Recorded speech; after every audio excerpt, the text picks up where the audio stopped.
Hello friends, welcome back to the my new video guys and my YouTube channel guys. Today friend we are going to talk about guys how can we mute Samsung phone. Friends, we want to mute your phone. So how can you mute guys? Today I will show you in this video guys. So before starting video, friend, first of all go and subscribe the channel guys. Click the bell icon and like the video.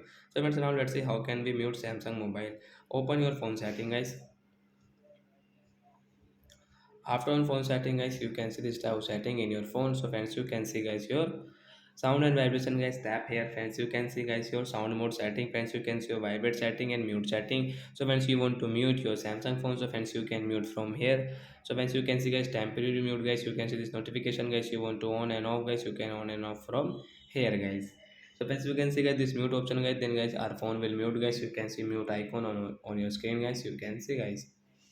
So like that guy, we can mute guys our Samsung phone. So that's it guy. Thanks for watching the video. I hope friends have understood how to mute Samsung mobile. So bye bye friends.